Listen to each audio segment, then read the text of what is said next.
The crown prince and the prince consort hate me to the bone, convinced I bullied their white moonlight Lin Qianqian. At my wedding banquet with the prince consort, they exposed my crimes in front of the whole court. She is a wicked woman who bullied the loyal minister's orphan. As the hall erupted, Lin Qianqian bowed with tears and revealed the shocking wound on her wrist, speaking softly. It was Qianqian's blessing to shield the princess.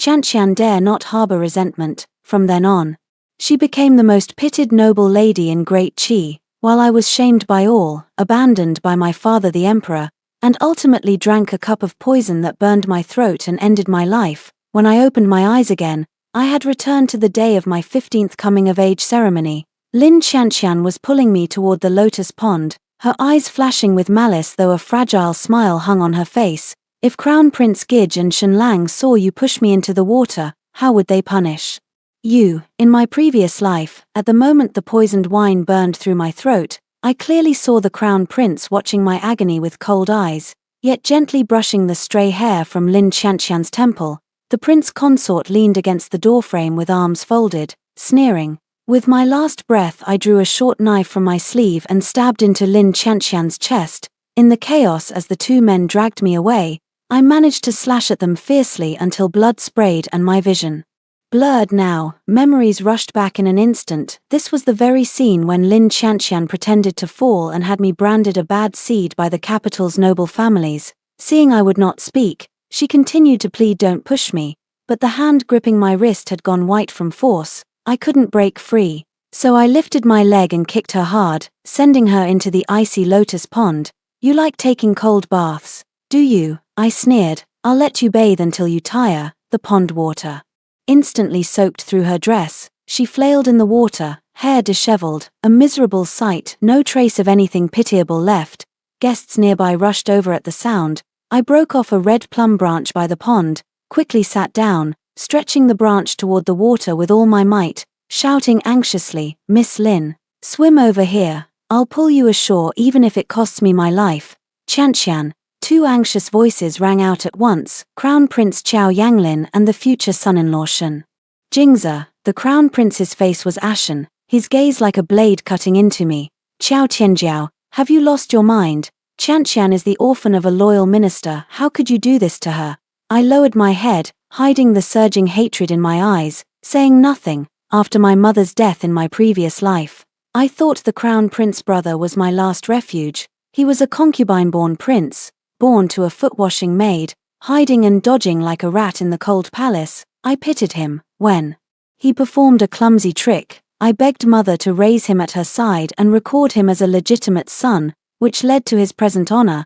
But instead of feeling grateful, he resented me for treating him like an entertainer. And because he once fell in the cold palace as a child and Lin Qianqian handed him a handkerchief to wipe his blood, he regarded her as a predestined savior from heaven. Ridiculous. Does a person live by a handkerchief alone? All the delicacies over the years were fed to dogs. In the end, and rights and classics might as well have been poured into a pig's brain. On the other side, Shen Jingzi had already jumped into the water and pulled Lin Qianqian ashore, soothing her softly. "Qianqian, are you all right? It's my fault for being late." Lin Qianqian trembled in his arms, tears streaming down like broken threads. "It's not the princess's fault, it's my fault. I shouldn't have accidentally bumped into the princess." My voice was clear, making sure everyone present could hear. "Yes, Miss Lin, you are far too careless. I warned you just now that the ice in early winter is too thin and not to step on it.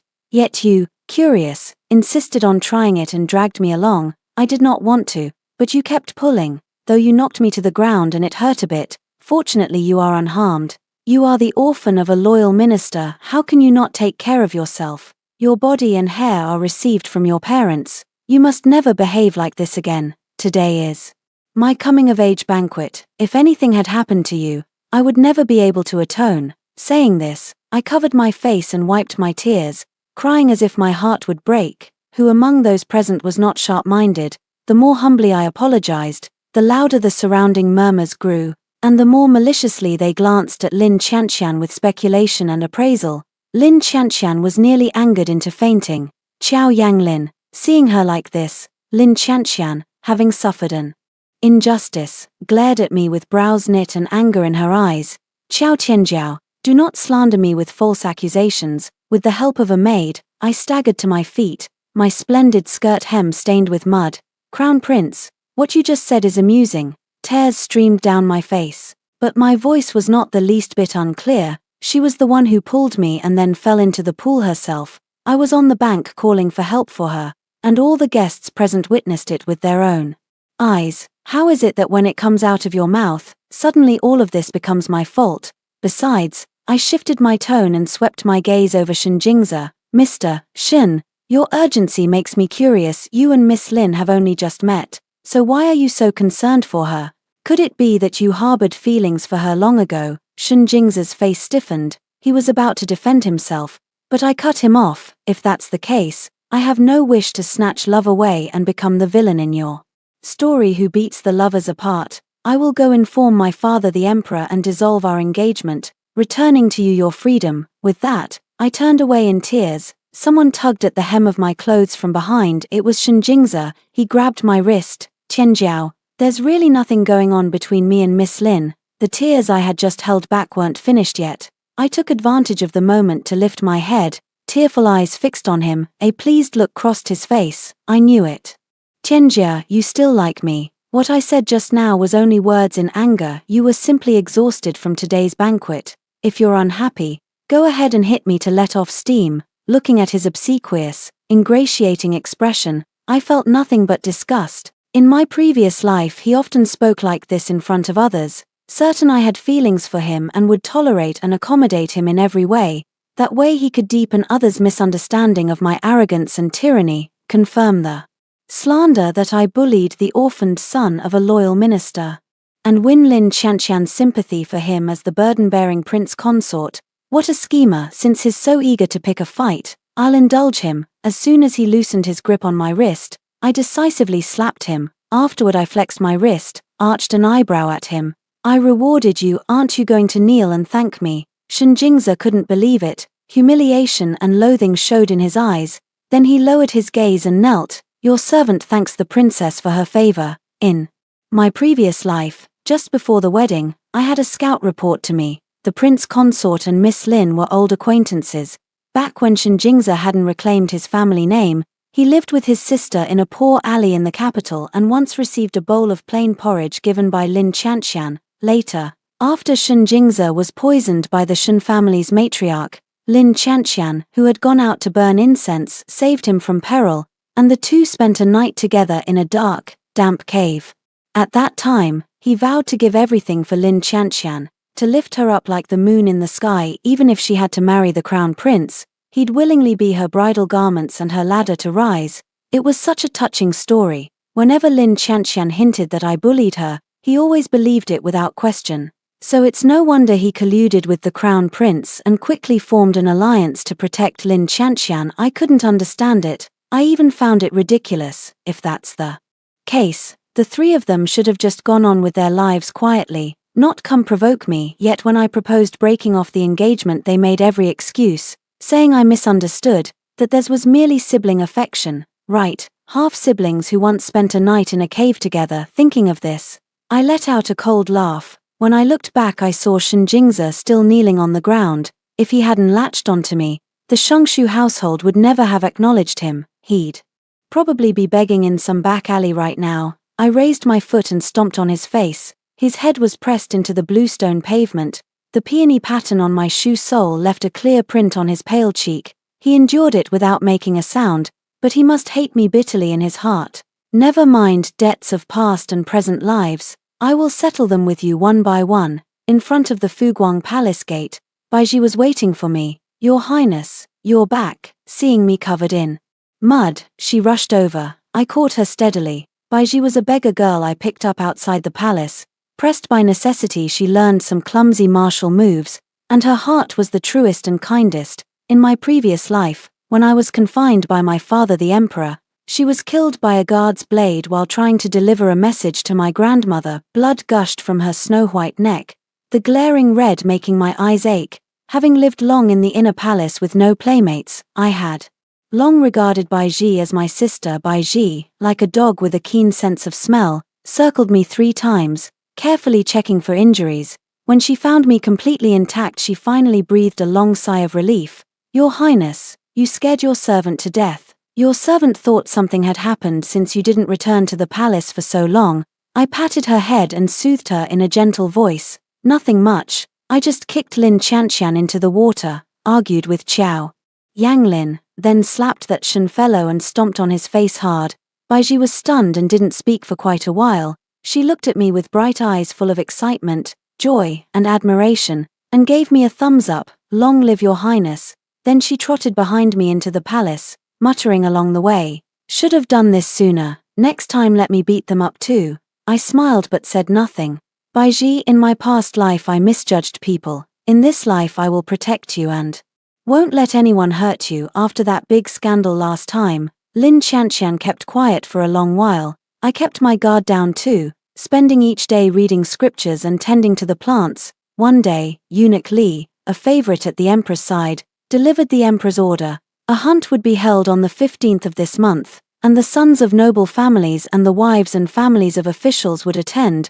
I glanced at Eunuch Li's earlobe, which bore a clear bite mark and still had a small bit of blood on it. He must have sunk his teeth in hard. I set down my teacup and teased him that he had found a pleasing beauty, then assigned Baiji to escort him. "Be very careful lighting the lamps. The snowy night roads are slippery. Don't be neglectful of Eunuch Li." The next day, word around the palace was that Eunuch Li was ill-fated. He had carelessly broken his leg last night while using the latrine, and would likely be unable to accompany the hunt in the coming days. Hearing this, Baijila happily gobbled down 5 more big chicken legs. I ran my hand over the riding outfit Mother had personally sewn for me before she died.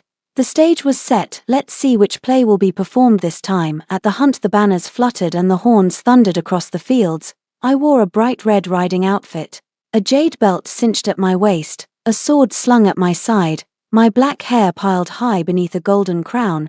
As I swung up into the saddle my sleeves fluttered, my chestnut mount reared and let out a long neigh, drawing the surrounding imperial guards' eyes. No sooner had I steadied my horse than Qiao Yanglin appeared in silver-white riding gear. His horse was led by palace attendants, its head hanging listlessly, and trailing behind him was Lin Qianqian in a moon-white RU skirt, fanning herself with a round fan. "Sister, that riding outfit of yours is certainly bold, but sadly it lacks the gentle, ladylike grace of a true daughter, not like Qianqian, educated and well-mannered, a real model of a noble family." Lin Qianqian shyly waved her hand. "The crown prince jests. A princess's noble bearing, how could a humble servant compare?" She lowered her eyes slightly and made a respectful bow toward me, but triumph gleamed across her features. The officials nearby whispered, some, out of deference to the crown prince's face, dared not speak, while others looked embarrassed. I had no such reservations. I raised a hand and pointed to the sky. "My Qiao ancestors won this realm from horseback. Every inch of land, every drop of blood, gained beneath hooves. My maternal grandfather, my uncles, even my maternal grandmother quelled rebellions from horseback and protected the people of Dhe.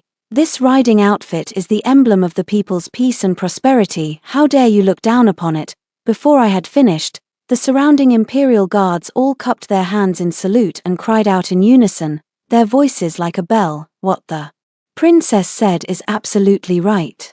My gaze was like a blade, aimed straight at Qiao Yanglin. The crown prince has not yet ascended the throne, and in front of all these soldiers he mocks those in riding attire as crude and shallow. Does he mean to imply that our ancestors founding on horseback was improper, or to openly ridicule my maternal family for being coarse on the battlefield, by indirectly attacking in this way and putting our ancestors and the present generals to shame? Where does that leave them? This is unkind and unrighteous conduct, truly not befitting a ruler. Qiao Yanlin's expression changed dramatically, from pale green to white and then flushed red. He pointed at me, unable to speak for a long while. You're making baseless accusations. I never meant that." "Oh." I raised an eyebrow, rode my horse forward a half step. My presence oppressive. If the crown prince meant nothing by it, why mock riding attire? Does the crown prince think our great cheese realm was gained by ladies sitting in chambers fanning themselves? I shifted my tone and looked at Lin Qianqian, hiding behind the crown prince. Moreover, I recall Miss Lin's late father's merit in following the dragon was also earned by fighting on the battlefield. wasn't it? You always present yourself as the orphan of a loyal minister, how then do you look down on your own ancestor? What kind of logic is that? Lin Qianqian went pale with fright, and Xiao Yanglin was driven to retreat step by step. Nonsense, today is a hunt, do not make a fuss here. I pulled my horse around, raised my voice. If this is a hunt, then observe the rules of a hunt, judge riding and archery, compare valor, not sit here prattling and insulting my ancestors and slandering my generals. Having said this, I squeezed my legs against the horse's flank, and the chestnut horse dashed off, the soldiers behind cheering in unison. Xiao Yanglin and Lin Qianqian were left standing where they were, and from behind came our father's hearty laugh. Crown Prince, your sister is a woman, what are you arguing with her about? Baiji pouted indignantly. Your Highness, just now the Crown Prince complained about you to the Emperor, saying you have no respect for propriety or hierarchy. Truly, you can't get ivory from a dog's mouth. I shook my head gently. Silence. Father saw me take my seat and showed a benevolent smile. Speaking of which, Tianjiao is already 15. It's time to discuss the marriage with the Shen household. I continued eating my meal without responding. Shen Jingzi turned his head in an instant. I nervously glanced at Lin Qianqian. Her almond-shaped eyes shimmered as she cast a lingering look at Shen Jingzi, then slightly furrowed her brow. She wore the delicate, ailing beauty of a shizi cradling her heart. To Xiao Yanglin, however, the scene tasted different. He clenched the wine cup in his hand. I couldn't help but laugh. This scene was more entertaining than the newly staged excerpt at the troupe. Minister Shen was beaming. Then tomorrow this humble official will go to the palace to discuss the marriage with the astronomical office. I put down my chopsticks deliberately and rose to bow. Your son refuses. Father, Shen Jingzi and I have a betrothal, yet he has not kept himself virtuous. A few days ago at my coming-of-age banquet, Miss Lin slipped and fell into the water. I sent a maid to rescue her, but Shen Jingzi ignored it and still jumped in to fish her out, becoming physically intimate with her. This act not only failed to preserve the royal family's dignity but also harmed Miss Lin's reputation. It is a great disrespect to the Duke of Zhen's household. The Duke's entire family died on the battlefield, leaving only Miss Lin. We must not chill the hearts of loyal ministers. I absolutely do not want such a morally depraved, unworthy person to become the imperial son-in-law. I earnestly ask Father to revoke the edict. I spoke with force. The room fell so silent you could hear a pin drop. Father had been contradicted and his face went longer than a horse's, yet every word of mine considered the royal family's dignity. So he was helpless. In the end he could only say sullenly that the matter would be discussed later. The meal tasted like chewing wax. Lord and ministers each harbored their own schemes. On a free afternoon hunt, I took Baiji riding into the depths of the woods to find some peace. The thudding of hooves came fast. Shen Jingzi vaulted down from his horse and blocked my path. Princess, I don't want to hear empty words, I want the truth. Why did you break our engagement? I ignored him and turned away, but he grabbed the corner of my cloak. I did nothing wrong. First Princess, you can't treat me like this. But she couldn't stand it and patted the chestnut horse beneath me, asking it, listen, do you understand human speech? Under her control the chestnut horse shook its head happily. See, Baiji put her hands on her hips. Mr. Shen, if you don't understand human words. This maid knows a bit about fists and feet. To dodge Baiji's blows he fled in disgrace. From my high seat I looked down at him. The truth is I don't want a bastard born of a concubine as my consort. I find him lowly. As soon as the words fell, I bent my bow and loosed an arrow that struck the bullseye behind him. His limbs went limp and he collapsed to the ground. Lin Qianqian froze where she stood, becoming a laughingstock for everyone present in my previous life. When my mother the Empress died, I clung to the idea that someone would love and dote on me like she did and protect me my whole life. So I endured and forgave again and again, making one mistake after another, giving others the chance to hurt, humiliate, harm, and even try to kill me. Across 2 lifetimes, I have tasted the cold warmth of living secluded in the harem, and I have also experienced the way someone I cared about would risk their life for me. Now that I see through the Emperor's hypocritical concern, Xiao Yanlin's undisguised disgust, and Shen Jingzi's calculating flattery, it suddenly becomes clear, love must first be sought within oneself. Those who love themselves will ride the winds and seas. I am my own most reliable ally. I rode back to camp, but Shenjingzi caught up and said, Tianjiao, don't go, the feelings we've had all these years aren't fake, people really do smile when they're speechless. He added, I'm not feeling well inside, will you keep me company? In my past life I must have had my brains kicked by a donkey to like something like him. I shot him a sidelong glance, not feeling well. He hurriedly nodded. I chuckled. Good comfort is for the dead. After shaking off the person behind me and returning to the camp, I ran into the persistent Lin Qianqian again. She had gathered a group of uninformed noble daughters and, at the sight of me, looked ready to burst into tears. Your Highness the Princess, you are of noble birth and wealth, and, though you have bullied me before, how can you take it even further and show such contempt for heaven's grace? I simply cannot stand the way the princess is so spoiled and rude. I couldn't help but speak up. I beg your highness to forgive my indiscretion. If you can't stand it, gouge out your eyes. If you can't help yourself, sew your mouth shut. I cracked my whip on the ground, sending up dust and ruining the delicate frail white flower face she had so carefully painted. Fine, since I already carry this reputation. Shouldn't I put a little more effort into properly bullying her? I pondered for a second, then invited Lin Qianqian to the palace to attend the Women's Academy for leisure. I could always twist her head off and use it as a kuju ball for Baiji. A few days after the hunt ended, my maternal family received word and overnight sent a female tutor into the palace, claiming they had heard that the princess had been secluded in the deep palace and might have been neglected in worldly schooling, so they specially sent someone to teach me the 6 gentlemanly arts and to supplement some extracurricular courses. This female tutor's surname was Su. She was a prodigy cultivated by my maternal family, versed in the 6 arts, knowledgeable in military texts, and skilled in some obscure techniques unknown to others. I loudly publicized this throughout the capital with extravagant praise. Sure enough, on the first day of class, Qiao Yanglin personally escorted Lin Qianqian over. I have reported to the emperor, let Qianqian accompany you, so she can also keep you from idling. Lin Qianqian wore an exquisite ruchuan and stood timidly to one side. When I approached, her shoulders gave a slight shiver. The palace maids and guards around us all cast glances. After all, these days she's been going around everywhere proclaiming that, out of jealousy for her gentleness, I repeatedly treated her harshly in secret. Quite a few young ladies from noble families in the capital and its environs believed this story. In my previous life, I was so angry I jumped to defend myself, only to give people more to talk about. In this life, I refused to play into her hands.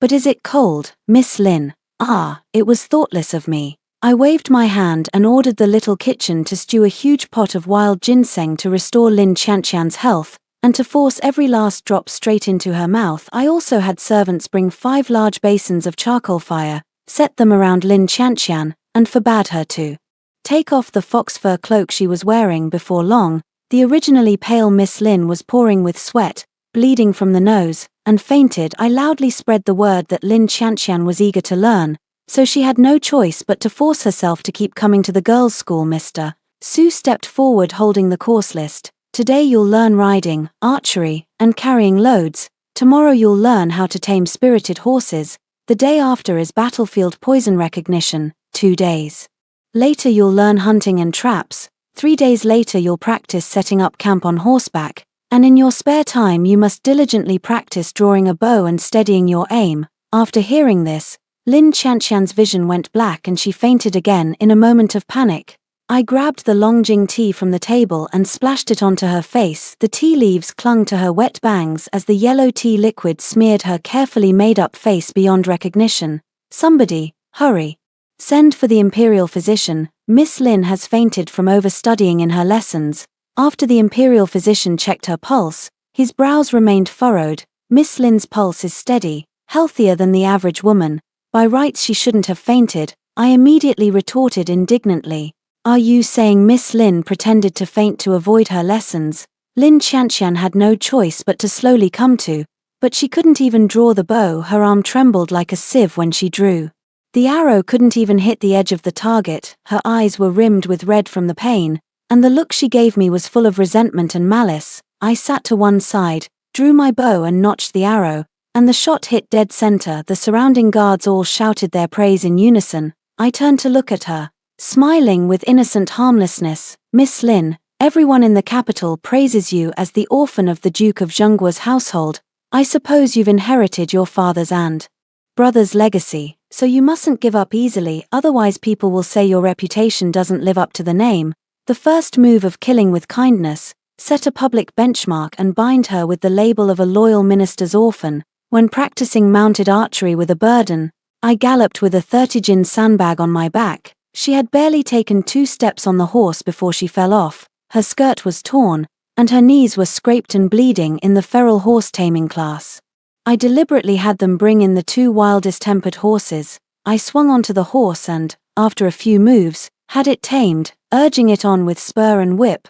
I cut a dashing figure, but Lin Qianqian, the moment she got near the horse, was so frightened by the wild animal's flaring hooves that she collapsed to the ground, hair disheveled and utterly embarrassed. The palace attendants nearby kept emitting muffled snickers and whispers of comment. The second move of kowtowing to kill, play up your strengths to attack her weaknesses, making her gentle and demure persona collapse on the spot. On the battlefield, identifying poisons requires recognizing various poisonous plants and stones. Some toxic plants cause swelling the moment they touch the skin.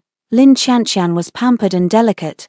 Crying at the slightest touch, I took off her gloves and gently coaxed, "Miss Lin, this is a life-saving skill. How can you learn while wearing gloves? If your heart isn't sincere, you won't learn well." Shen Jingze came to plead for her, but he had a severe allergic reaction to the poisonous plant. His whole face swelled into a pig's head, and he couldn't be seen for half a month. The snare trap class requires you to dig pits and set spikes with your own hands. Lin Qianqian's delicate hands developed blood blisters, and it hurt so much she burst into tears. Qiao Yanglin felt terrible for her and secretly tried to help, but before the trap even took shape, he fell into a thorn pit himself and broke a leg. Qiao Yanlin's face darkened with fury, yet he just couldn't catch me in any wrongdoing. I smiled the whole time, spoke politely, and every word and action was perfectly proper. The third move of praise to kill, learn the barbarian's strengths to use against them, and let her skirt-worshipping subjects suffer a silent disgrace. After the lessons were over, I saw Mr. Su off. Before he left, she left me a secret letter from my maternal grandmother. In the blink of an eye it was deep winter. Snowflakes were drifting outside the Golden Throne Hall. The court resounded with ceremonial music as everyone respectfully congratulated the visiting envoy from Beidi. "Father, the Emperor deems me steady and capable, and has entrusted me with full authority over the palace banquet." Clad in a crimson brocade palace gown, I moved among the tables with composed efficiency. Palace maids and inner attendants each performed their duties, and jade platters of delicacies were served like flowing water. Envoys from the northern Di toasted with the full court of civil and military officials, a scene of hosts and guests fully enjoying themselves. I stood at the side of the hall, a proper smile at my lips, my gaze sweeping across the room. Qiao Yanglin sat erect beside the principal seat. Beside him, Lin Qianqian wore a water-blue ruchuan, her features gentle and mild, softly arranging dishes for the crown prince. The nanny standing behind her kept glancing past the crowd toward the northern Di's chief envoy opposite them. Their eyes met tersely, a few traces of panic hidden in their expressions. Then Lin Qianqian whispered a few words to the nanny, and the nanny left the palace. My heart tightened. Using the excuse of ordering the eunuchs to bring more wine, I stepped out of the hall. I quietly instructed Bai Ji to stand watch at the door and listen for any movement. Then I skirted around to the covered corridor behind the banquet. Rounding a pillar, a dark figure suddenly lunged out and blocked my path. It was Shen Jingze. His face was flushed, his eyes dulled with drink. My heart sank and I snapped coldly, "How dare you?" Instead of retreating, Shen Jingze pressed closer with each step, reeking of alcohol. "Princess, you forced my hand," he slurred. "There could have been a proper betrothal with 3 matchmakers and 6 proposals, but you cancelled the engagement. So I had no choice." I sidestepped and drove my heel hard into his groin. "I've been too lenient with you," Shen Jingze screamed, his face drained white as paper. He clutched his lower belly and curled up on the ground, convulsing in pain. Then his eyes rolled back and he fainted. I looked at Shen Jingze unconscious on the floor and felt a chill. This banquet must have been set up. I could not linger. I hurried back to the corridor entrance, found Bai Ji, and hissed, "Go to the outskirts and find Shen Qingyun at once." Tell her the palace banquet has gone awry, the situation is urgent, and she must decide quickly. Above all, be discreet. Baiji obeyed and slipped away through the side gate under cover of night. The main hall of the banquet had long since lost its earlier merriment and descended into chaos. The envoy from the northern DI had collapsed at the feast, limbs convulsing, foaming at the mouth, eyes rolled back. He had suffered a sudden epileptic fit. The envoy's attendants panicked, shouting for doctors. Qiao Yanlin's face was ashen as he angrily commanded the eunuchs to fetch the imperial physician. Lin Qianqian stepped forward with composed features, pushed through the crowd, produced silver needles from her bosom, knelt beside the envoy, and with deft fingers precisely inserted several needles into the ranzhong and higu acupoints. In the space of a teacup, the northern DI envoy's convulsions subsided. He slowly opened his eyes. Still pale but no longer in danger, everyone was astonished and praised Lin Qianqian's superior medical skill. Qiao Yanglin even looked approving. Only I felt a growing chill. Lin Qianqian was known only for needlework and poetry. Since when did she possess such exquisite acupuncture skill? Before she could make sense of it, disaster struck. With a plop, the maid who had gone away and then returned behind Lin Qianqian fell straight to the ground, black blood seeping from her mouth, nose, ears, and eyes. She struggled to lift her head, staring fixedly in Lin Qianqian's direction, her eyes full of tears and disbelief. Her lips moved as if she had something to say, but in the end not a single word came out. Her head lolled to one side and she was completely gone. The hall fell into a deathly silence. Lin Qianqian suddenly dropped to her knees. Tears streamed down her face as she crawled on her knees to the emperor. Your Majesty, please investigate. This maid has cared for your subject since childhood. She is like a mother to me. At the banquet I noticed how hard she had been serving and specially gave her a cup of the imperial wine, and yet after she drank it she suddenly, look what has happened. This palace banquet was arranged single-handedly by the princess, and the food and drink were all supplied by Fuguang Palace. Now that the maid has died a tragic death and my lord envoy has fallen ill, I truly do not know what to do. Her words stabbed straight to the heart. Instantly directing every accusation at me, the northern DI envoy recovered enough to clutch his chest and solemnly corroborate, insisting that they had only drunk the imperial wine at the banquet and that this sudden calamity must be the work of someone secretly plotting. Qiao Yanglin immediately rose and stirred the pot. Father, the banquet was entirely handled by Tianjiao. This matter must be connected to her. The court officials erupted into debate, all eyes turning to me, suspicion, doubt, and the eagerness to kick someone when they're down. The emperor coldly demanded, Tianjiao, what do you have to say? I knelt and kowtowed. Your servant is wronged. If one accused Shenjingza of molestation, there were no witnesses. If one claimed the maid colluded with the envoy, there was no proof. Lin Qianqian had rescued the envoy and taken the initiative. The maid's tragic death had been cleverly pinned on her. I was utterly unable to refute them, yet I did not panic in the slightest. I even felt a faint sense of anticipation. The emperor's face turned ashen, his imperial dignity enraged. He slammed the table and stood up. Qiao Tianjiao, I entrusted you because I believed you were reliable and gave you charge of the palace banquet, yet you have caused such a calamity. Lives have been lost and the honor of our great Qi has been shamed. This is an unforgivable crime. Seize the princess, throw her into the imperial prison, and await judgment. The guards surged forward. I did not struggle. I kept my spine straight. Cold iron chains bound my wrists as they marched me to the damp, chilly imperial prison. The smell of mildew was pungent. The cold penetrated to the bone. I curled up on a pile of straw, but my mind was strikingly clear. I had expected Lin Qianqian would not let this rest. The maid was her pawn, Shenjingza her vanguard, the northern DI envoy her witness. This entire scheme had been aimed at me from the start, which suited me perfectly. Now that I was in such a passive position, no one would suspect that I, too, had set a trap. Before half a day passed, Baiji would bring Shen Qingyun's method of breaking it. Sure enough, as soon as the sky paled to dawn, footsteps sounded outside the prison. Eunuch Li arrived hurriedly with a retinue of palace attendants. His face was haughty, and he held a bright yellow imperial edict in his hands.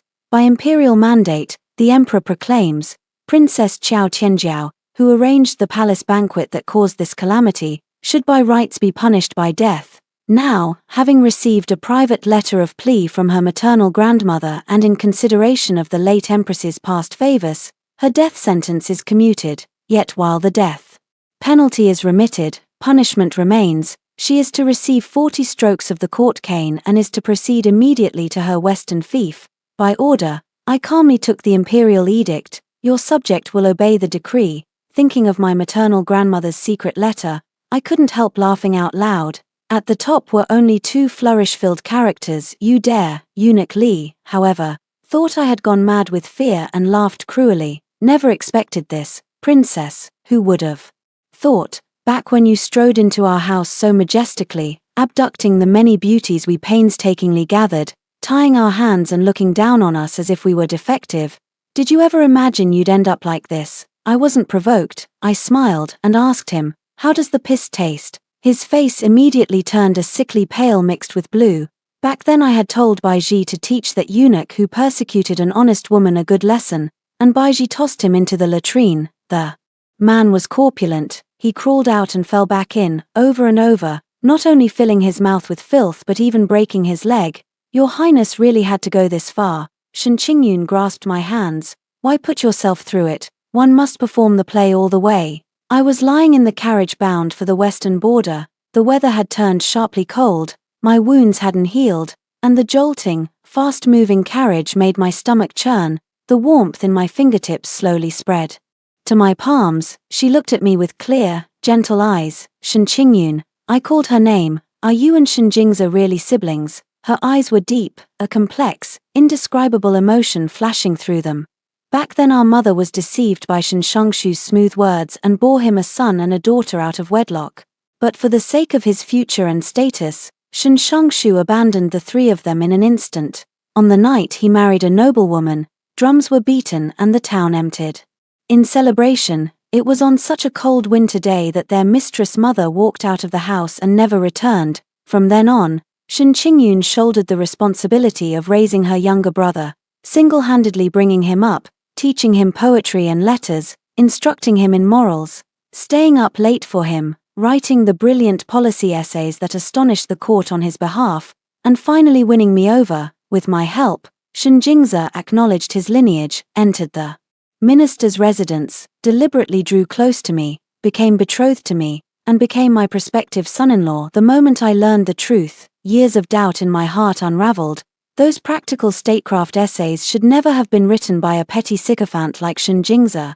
The truly extraordinary talent was not him, but the person behind him. Shen Qingyun and I met in that residence at the east end of Li Gonggong's estate. She was one of the beauties I rescued. The others had been kidnapped or robbed, but she alone was betrayed by her own younger brother and dragged into the compound.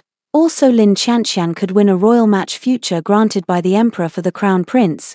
Qingyun, though this move is dangerous, it's a good chance to escape. I squeezed her hand back and vowed solemnly, our grudge will be avenged. Dust and sand filled the air, making it impossible to keep one's eyes open. Halfway along, I lifted the carriage curtain, looked toward the vague outline of a village at the edge of the boundless wasteland, and said in a low voice, change course, let's stop and rest at that village ahead. I insisted on changing course only to seek the agricultural master famous in my previous life. His surname was Jiang, given name Wanhe. He was from Chixia village and was rumored to be a slight, frail man.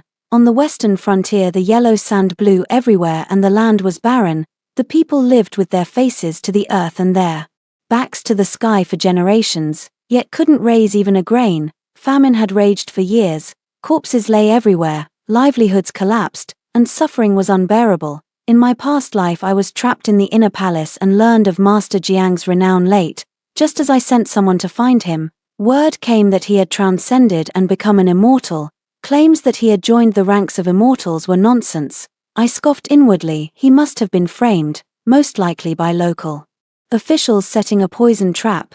Think about it. If he improved rice strains and invented tools that saved labor and increased yields and income, the people's lives would improve, and who would then silently endure exploitation by predatory officials and gentry. He had struck at the root interests of those in power. After drifting through Chixia village for many days, I knocked on door after door, The villagers either shook their heads in ignorance or showed fearful expressions and dared not speak much. Clearly they had been warned. With my provisions nearly gone and no clue in the search, I stared at the wind and sand filling the sky outside the window when suddenly I heard the clash of blades and a woman's startled cry from beyond the village.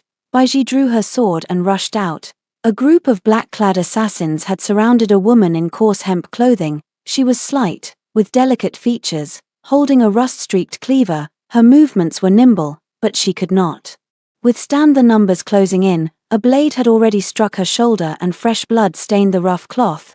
The covert guard sent by my grandmother flashed his sword fiercely, and a few moves were enough to force the attackers back. The remaining men, seeing the situation turn, exchanged glances and fled in panic. I stepped forward to support the staggering woman and asked the accompanying medic to treat her. "I am Jiang Wanhe," she said. "Thank you, heroine, for saving my life." My heart jolted. "So you are the agricultural prodigy?" Jiang Wanhe gave a bitter smile. "I am but a common woman, because being female made it hard to stand my ground in the countryside, and I feared people's jealousy. I once disguised myself as a man, who knew it would still bring disaster. I had no choice but to revert to women's clothes, but those men still would not leave me be." A mix of emotions rose in me. After hearing her story I felt added anger and pressed her on why assassins were hunting her. Hatred churned in Jiang Wanhe's eyes as she slowly began to tell the reason. In those years of war and chaos, the Duke of the nation died on the battlefield, and his Duchess died in childbirth. On her deathbed she entrusted the swaddled Jiang Wanhe to her personal maid. Unknown to them, the maid had already been intimate with the coachman and was pregnant and near delivery. To have her own daughter take the place of the child, after giving birth she secretly switched the infants and heartlessly left the true bloodline of the Duke in the freezing snow, hoping to let it die. Fortunately, fate did not abandon the child. Jiang Wanhe was taken in and raised by a kind peasant woman. Though she never learned classical scholarship or etiquette, she worked the fields with her adoptive mother from a young age, with exceptional talent and intelligence. Through day-after-day toil she found ways to improve rice strains, invent farming tools, and optimize soil. The strains she cultivated resisted drought and poor soil. Her tools saved labor and improved efficiency. Within a few years surrounding villages had harvests, and the people revered her like a deity. The agricultural prodigy tells the story of Jiang Wanhe. The brilliance she had suppressed for 3 years finally met the east wind. Jiang Wanhe nodded and said, "The fief's grain and supplies are ample, enough to support an army's departure." Baiji bowed and replied, "The Tianji cavalry is on standby and can mobilize at once." Shen Qingyun cupped his hands and reported, "The capital's defenses have long been probed, returning now will strike true." I looked at the determination in the 3 of their eyes, thought of those 3 scoundrels in the capital, recalled the piercing pain of drinking poison in my past life, remembered the destitution when I first arrived at the western frontier, and the killing intent in my eyes grew thicker. I hurried back to the capital day and night. The palace walls were still vermilion, but everything and everyone had changed. Father lay ill in bed, gaunt and with cloudy eyes. When he saw me return there was only a few traces of bewilderment left, and he had no strength even to utter a reproach. Crown Prince Qiao Yanglin had long held power. When he saw me back he hid his fear behind a mask of benevolence, feigning concern while secretly tightening his grip. Poisoned wine, assassination, 1,000 tricks. In just a few days I was languishing on my sickbed, and even the imperial physicians declared there was nothing to be done. I clung to life with decoctions in the princess manor I had once repaired but never moved into, and at last I waited for a long unseen old friend to arrive. That afternoon, the curtain by the couch trembled. I opened my eyes at the sound. The visitor was Shen Jingzi. He leaned on his cane, his expression harsh, the area under his eyes an abnormal greenish-black. His gaze roved around my sickbed. The pain of that time when I ruined his descendants with a single kick still seemed etched in his brow. I smirked inwardly. Must be the cold food powder taking effect. Before I left the capital, I had bribed a servant of his, lying that the cold food powder could cure his old lower body ailment and invigorate his spirit. As expected, the man, eager for quick results, swallowed it without hesitation. "The Princess Imperial is gravely ill. I have come to pay my respects," he said with a hypocritical tone. a barely concealed smugness at the corner of his mouth. His voice carried an excitement he could not hide clearly. The medicine was taking hold and unsettling him. Seeing my pale face and faint breath, he dropped all pretense, leaned over the couch, his voice low but full of boasting. This illness of the Princess Imperial's is probably a matter of the heart, isn't it? Watching the Crown Prince marry Qianqian for a wife, poisoned to death, grievously injured and with no support at court, don't you feel you'll never recover in this life? I feigned a racking cough, my whole body trembling, presenting the look of a spent lamp, weakly opening my eyes. What do you want? At the sight of me like this, Shen Jingzi lost all restraint. The cold food powder made him increasingly mad. His ugly face was fully revealed as he laid out his crimes of all these years. What do I want? Of course, to see how you die. I have borne that kick you gave me day and night. From the moment you helped me into office, I joined with the Crown Prince to frame loyal ministers as traitors and slander good generals as rebels. Until we held power alone and nothing could stop Qianqian from becoming Crown Princess and, later, Empress. Oh, by the way, you probably don't know, your own good father was the one who got rid of the late Empress and your maternal clan, leaving only your maternal grandmother, an old woman, to guard the border. The Crown Prince played no small part either. After all, His Majesty promised him the crown once the plan succeeded. When the late Empress fell ill, it was the Crown Prince who tended her at her bedside, spooning poison into her mouth. Really, you can't blame others, blame only yourselves. The Empress and you were both too clever, too strong, refusing to yield or retreat, crushing His Majesty and the Crown Prince beneath you. A woman like you, no one would ever love you. He leaned in a few inches, a vicious light flashing in his eyes, his breathing growing more rapid. The drug loosened his tongue. The envoy from Beatty was someone I arranged contact with. His sudden seizure was staged. He was always Qianqian's biological father. Over the years the intelligence from Beatty was passed out by Qianqian and me. It was my idea to have Qianqian poison the nanny and pin it on you when she married. That old woman may be Qianqian's birth mother, but she has not an ounce of Qianqian's courage. Yet she tried to stop Qianqian and her birth father from passing messages, short-sighted and petty. So I had Qianqian remove her to prevent future trouble. I thought you'd die on that bitter, frozen journey to your post, but fate spared you. What of that? Now His Majesty is gravely ill, the Crown Prince holds power, and Qianqian will soon be Crown Princess. And you, once the exalted princess, are now nothing but a piece of fish on the chopping block for us to carve. He grew more excited as he spoke, his hand unconsciously clutching the cane until his knuckles whitened. He didn't notice the cold flash that passed through my eyes, nor did he see that someone outside the curtain had already prepared paper and ink to record every one of his boastful words, each sentence a damning piece of evidence. My face grew feebler, my head lolled as if I had fainted. Shen Jingzi sneered, reached out, and pushed me. When I gave no response, he grew even more elated, the drug fueling his delirium as he ranted. A good for nothing is a good for nothing. This life is over for you. Trying to turn over. Once Qianqian is firmly seated as Crown Princess, I'll make sure you can neither live nor die. With that, he swept his sleeves and left. The rapid, chaotic footsteps faded. Clearly the medicine in his body was growing more turbulent after he left. I snapped my eyes open. There was no trace of illness left in them, only a bone-deep chill. Baiji stepped out from behind the curtain, her face deathly pale, holding a roll of still wet inked paper. Princess, this wretch is truly vicious. I've written down every word he said. Shen Qingyun presented several veteran ministers from 3 administrations. Their hair was all white, rage uncontrollable, and they together performed the grand kneeling salute to me. This man has stirred up turmoil and undermined our dynasty. We will clear away this treacherous scoundrel for the princess. Less than half a month later, the Eastern Palace sent joyful news. Xiao Yanglin was to marry Lin Qianqian as crown princess to bring good fortune to the emperor. Once the edict was issued, the court and the country were in an uproar.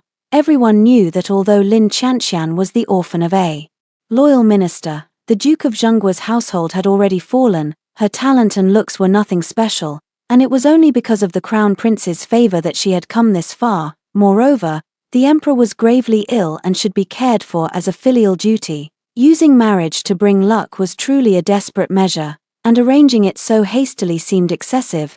But the crown prince's power was great. and no one dared to speak against it. Lin Qianqian was even more radiant, behaving like the presumptive crown princess every day, frequently beating and scolding palace maids, and even often speaking rudely to noble daughters. These families had long harbored grievances. On the wedding day, the imperial palace was hung with lanterns and red silk filled the sky. Civil and military officials gathered in the main hall, and envoys from the northern Di were also invited to witness the ceremony, a scene of true celebration. Lin Qianqian wore the red court robes of the crown princess and a phoenix coronet, and walked slowly into the hall, her brows and eyes full of pride. I let Baiji support me, watching the ceremony with breath like a thread. Lin Qianqian said contemptuously, "Princess Royal, the emperor is gravely ill and the crown prince holds power now. You'd better keep in your place, lest you end up beheaded." I lifted my eyes calmly, a cold smile at the corner of my mouth, saying nothing. When the auspicious hour arrived and the master of ceremonies was about to announce the rites, I suddenly stepped forward and said loudly, "Hold on, today is the crown prince's wedding, which concerns the foundation of the state. I have an important matter to report. Though the emperor is gravely ill, he should know the truth." Qiao Yanlin's face changed sharply. He shouted angrily, "Qiao Tianjiao, do not speak nonsense and disrupt the auspicious wedding hour." "Nonsense?" I laughed aloud. My clear voice echoed through the hall. "Does the crown prince know that the woman he is about to marry is nothing but an impostor who has usurped another's place?" Jiang Guanhe stood in the center of the hall in plain clothes, her features clear and serene. I pointed at her, each word resonant. "Everyone listen, this person is the true posthumous child of the duke who guards the state, Jiang Guanhe. When the duke's wife died in childbirth, she entrusted her biological daughter to her personal maid, unknown to them. That maid's selfishness led her to collude with a northern spy disguised as the duke's coachman. After giving birth to a daughter, she swapped the two babies. The real posthumous child was abandoned in freezing wilderness. But by fortune's mercy she survived and grew up to become a folk agricultural expert who brought benefits to the people." Saying that, I lifted the jade pendant hanging from Jiang Guanhe's neck. "This is the evidence." Over the years Lin Qianqian always excused the loss of the ancestral jade pendant as having been lost in the wartime. But in fact the Duchess of Zhenghua originally hid the pendant in her daughter's swaddling clothes and never showed it to her personal maid, so it wasn't stolen when the switch was made. Everyone gasped. Lin Qianqian's face went deathly pale as she screamed sharply, "You're lying. I am the orphan of the Duke of Zhenghua." I sneered and threw out a pile of the old proofs. "What's more vicious is that when you grew up and learned the truth of your origin, your biological father contacted you and had you steal the war reports of Great Qi. Your birth mother didn't want you to collude with the enemy, but because you feared your own mother would reveal the secret, you personally killed her. With such a viper's heart, are you fit to be crown princess?" Before anyone could react, I shouted loudly, "Guards, stop that northern Di envoy who's trying to flee." This time it cemented Lin Qianqian's guilt even more. She trembled all over, collapsed to the ground. The phoenix coronet rolled away, and the grand imperial robe stained with dust. I took out a decree and proclaimed loudly, "By heaven's mandate, the emperor decrees, Qiao Tianjiao is loyal and brave, wise and celebrated, who has done meritorious work in pacifying the western frontier and eradicating traitors within the palace. I am greatly pleased. Hereby promote Qiao Tianjiao to regent princess, with a golden seal and treasure, to be treated as if a royal prince. My health is gravely ill and I am unable to manage the myriad affairs. I therefore appoint her to exercise the emperor's powers, to oversee the court's administration, to command the national military insignia, to decide on major military and state matters. All officials must obey her supervision. Those who disobey will be judged as treason." So decreed. To see the decree is to see the Son of Heaven. Everyone knelt in unison. I spoke in a firm voice. "Lin Qianqian colluded with the enemy and treasoned the country, a crime that warrants no mercy. Parole to the prison immediately for the 3 departments to conduct an investigation." After Lin Qianqian was imprisoned, I disclosed to the world all of her crimes: adopting another's identity, killing her biological mother, colluding with external enemies, and oppressing the people. The day she was paraded through the streets, the crowd along both sides was packed. Everyone spat at this nefarious woman who betrayed the world for fame, and threw rotten vegetable leaves and foul eggs at her. The gentle, well-bred lady once praised by all has fallen to a reviled rat scurrying across the street. Shen Jingzi and Qiao Yanglin, still harboring treacherous intent, secretly contacted their former followers, planning to storm the execution ground, rescue Lin Qianqian, and set up their own faction. I had long anticipated their designs and laid a trap in advance. Just as the vanguard of the rebels was about to charge onto the execution platform, the sound of hoofbeats came from the east side of the grounds. Everyone turned toward the sound to see a lone rider in white, as pristine as snow, cutting through the wind. The rider was none other than Bai Ji, commander of the Tianji riders. She wore no armor, a short blade in a silver sheath hung at her waist, and a gleaming silver spear rested in her hand.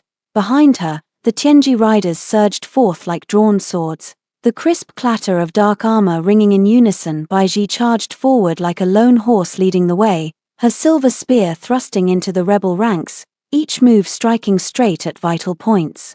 The war horse beneath her seemed to understand her completely, weaving and dodging to avoid the rebels' blades and arrows. Wherever it passed, rebels fell to the ground. The Tianji cavalry and soldiers followed closely behind, their formation never breaking. Outnumbered 10-1, they nonetheless pinned down the rebels' assault. Qiao Yanglin shouted in anger and swung his saber, charging toward Bai Ji. Bai Ji's wrist suddenly sank, and the silver spear shaft slammed hard into his horse's leg. The warhorse cried out in pain, reared, and its front hooves flew up. Qiao Yanglin was thrown to the ground. He struggled to get up, but was swarmed and pinned down by the Tianji cavalry soldiers. Seeing Qiao Yanglin captured, Shen Jingzi turned to flee, but just as he turned his horse, a flash of silver sliced through the air. A short blade from Bai Ji, accurately embedded in his saddle, only an inch from his lower back. Shen Jingzi froze in place. Looking back, he saw that on the execution ground, the Tianji cavalry had already surrounded the remaining rebels, their spears at the rebels' throats. The rebel soldiers' faces were ashen, with not a trace of fighting spirit left. Bai Ji sheathed her spear and swung off her horse. Long time no see, you two have shown no improvement at all. The black-robed soldiers led Qiao Yanglin and Shen Jingzi to her. She continued, by order of the regent princess, I have been awaiting you here for some time. Please, you may go now. The sunset's afterglow fell on her white clothes, gilding them with a rim of gold. The crowd around the execution ground erupted in thunderous cheers. Lin Qianqian watched hope shatter like a bubble and screamed out, "It shouldn't be like this. It can't be like this. I won't accept it. I won't accept it. Qiao Tianjiao, I hate you. Come out. Come out." Bai Ji looked at her coldly. The regent princess is busy with state affairs day and night. She has no time to come watch a traitor who colluded with the enemy be executed in public. Pain and regret pierced every nerve like thorns. She was still beheaded as scheduled, blood splattering everywhere, bright red, just like that crimson plum by the lotus pond the year she framed the princess and shoved her into the water. The next morning in the court, I elaborated on the two of them abducting prisoners, angrily denouncing their treacherous designs and accusing them of plotting an uprising. Those in the court had been taking a wait-and-see attitude, but several white-haired senior ministers immediately knelt and kowtowed in the hall, beseeching me to root out the traitors and protect Great Qi. The civil and military officials across the court immediately dropped to their knees. I ordered a chest full of evidence brought in and displayed it before the ministers one item at a time. Shen Jingzi's secret letters colluding with the Northern DI envoy, Qiao Yanlin's correspondence passing information to the enemy state, the two of them conspiring to frame loyal ministers and capable generals. Each and every piece was incontrovertible, ironclad proof. Qiao Yanglin looked mad, berating me that as a mere woman how I could have the right to decide the life and death of the crown prince. Shen Jingzi, meanwhile, looked ashen, fully aware that everything had been a trap I set, and that they were already beyond saving. The two were imprisoned, the Eastern Palace sealed, and the Shun residence ransacked. I instructed the Ministry of Justice to entertain them properly, 24 tortures in rotation, yet I refused to let them die easily, keeping their miserable lives hanging by a thread like precious ginseng, tormenting them day after day. After handling state affairs, I went straight to my father's bedchamber. By then he was spent and dying, lying on the dragon bed. The dignity he once held as the 9-5 was gone, leaving only the ragged gasps of someone living at another's mercy. I, like a dutiful daughter, gently wiped the cold sweat from his forehead. "Father, you must be very curious, where did that imperial edict at the crown prince's wedding come from?" My fingertips lightly brushed his eyelids. "It was bestowed by my maternal family for your Jiao clan's battles, granted by the great-grandfather emperor. He said that if one day any descendants dared to plot against my maternal family, they would be undermining the foundations of the state." He sealed that blank edict with the imperial seal, so my maternal family could write whatever they wished. But after so many years my maternal family has remained utterly loyal, never harboring rebellion. My mother toiled for you, offering counsel and plans. My maternal grandfather fought for you across the land, wrapped in his horsehide in death. My uncle guarded the borders and kept the realm stable. Even my maternal grandmother, a woman over 70, would not abandon the mission to defend the home. And yet how did you repay my maternal family? You feared my mother's wisdom, dreaded my maternal grandfather's prestige, envied my uncle's courage, and even treated me, your own daughter, like a thorn in your eye, constantly intent on removing me. What's this? Weren't mother and I the women you looked down on the most? How could father be so afraid? To the point his courage has completely collapsed, I unhurriedly picked up the porcelain bowl at my side. The silver spoon tapped against its rim with a crisp sound. The soup inside instantly turned a terrifying inky black. I lifted his head and fed him a spoonful. Fear flashed across his face as he shook his head again and again, trying to dodge. "You are unclear in rewarding and punishing, unable to distinguish right from wrong, indulging traitors who harm the loyal. This is cruel. You sit on the throne yet collude with foreign enemies, sacrificing the lives of border peoples for temporary peace, abandoning the realm and its altars, plunging the common folk into fire and water. This is unjust. You are unfit to be a ruler. Your imperial grandmother once devoted herself to helping you ascend the throne, and your maternal family served you at the saddle and bridle, spilling their blood and lives for you. Yet for your own selfish desire you defied the wishes of your elders, causing the imperial grandmother to die with resentment, unable even after death to face her ancestors. You are unfit to be a son. My mother was a noblewoman by birth, virtuous and kind, devoted to you, and helping you secure the realm. Yet you poisoned her, denied her a posthumous title, left her tomb neglected. You are heartless and ungrateful, betraying her whole life. You are unfit to be a husband. I am your direct blood, the only child of the late empress. Without hearing the facts, you believed Lin Qianqian's slander, had me caned 40 times and exiled to the bitter cold of the western frontiers. Indifferent to my life or death, father-daughter ties gone without a trace. The crown prince plots treason and you constantly indulge and shield him, raising a tiger that brings disaster to the court. A father who fails in teaching and harms the realm. You are unfit to be a father. Famine has lasted for years. The people wander displaced, resorting to cannibalism, yet you indulge in pleasure and grand construction, imposing harsh and miscellaneous taxes without end, allowing officials and gentry to plunder the commoners. The eunuchs are loyal in protecting the ruler. The palace maids behave themselves, and at the slightest mistake you have their entire families executed, treating human life like grass, showing not the slightest pity. You are unworthy of being called a human, disloyal and unrighteous, unkind and unfilial. I raised my voice, which shook the hall, each word like bleeding. In your life you have harmed the loyal and the good, been cold and heartless. In the end you are betrayed by all and left with nothing. Your ruin is of your own making. You deserve your punishment. The emperor on the dragon couch was so furious his eyes bulged and his throat rasped. Broth splashed onto the curtains as he thrashed violently. I sighed in helplessness, grabbed his scalp sharply, and forced the medicinal broth down his throat. I certainly knew Father Emperor feared me and would never partake of the various tribute gifts I sent. But one cannot resist that eunuch Li's greedy mouth and love of wealth. He tasted those specialty pastries and wore those silks and brocades. The poison entered his lungs, and he tended to your daily needs day after day. Though the toxin wasn't that strong, it slowly infiltrated, causing you a severe illness without any discernible cause. Unfortunately you still did not die. How are you so hard to kill? No wonder common folk say a calamity lingers 1,000 years. Now, your son has come to accompany you on your final journey. I forced a bowl of medicinal broth down Father Emperor's throat. He coughed violently, his lips moving as if to resist, but I held him down tightly, a mouthful of black blood suddenly splattered onto the embroidered quilt, his withered fingers groped at me, but not a single curse escaped his lips, his whole body convulsed violently, his eyes churned with malice, regret, and unwillingness, and in the end he could only go limp on the bed, breathing heavily. A moment later his eyes snapped wide open. Dead yet unbowed, I stared at his corpse, suddenly prostrated myself and cried aloud, my voice hoarse, echoing through the inner palace. Father has passed.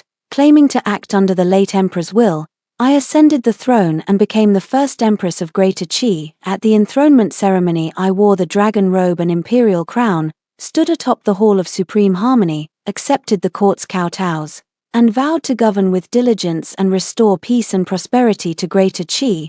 I entrusted Shen Qingyun as chancellor to restore the court's order and punish corruption, appointed Jiang Guanhe to oversee agriculture, promoting improved rice strains and new farming tools so the people would be well fed and clothed, and put Bai Ji in charge of the heavenly engine cavalry to tighten military discipline and guard the capital region. In just a few years, Greater Qi enjoyed peace and prosperity, full granaries, and secure borders. I am well aware of how difficult it is for women to find their place in the world. I issued an edict to establish schools for girls so that women everywhere could have the opportunity to read and learn. When I traveled incognito, I always promoted among the people, women should take Shen Qingyun, Jiang Guanhe, and Bai Ji as examples. Shen Qingyun used her intelligence to assist in state affairs, Jiang Guanhe stabilized the country through agriculture and sericulture, and Bai Ji defended the family and nation with valor. Each achieved greatness through their own efforts. Within the girls' schools,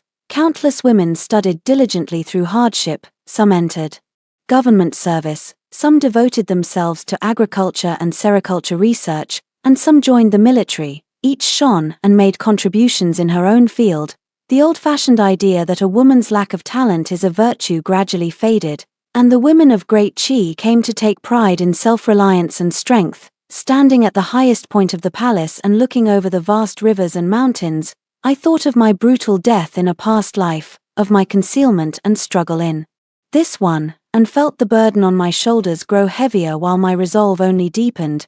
Leaning over my desk in contemplation, I remembered the loyal and righteous who sacrificed their lives for me, and the people across the realm who long for peace and a stable livelihood. My heart was filled with mixed emotions. I can safeguard this country. I can also bring about this prosperous age. The future of Great Qi will surely be at its zenith and remain peaceful for all time.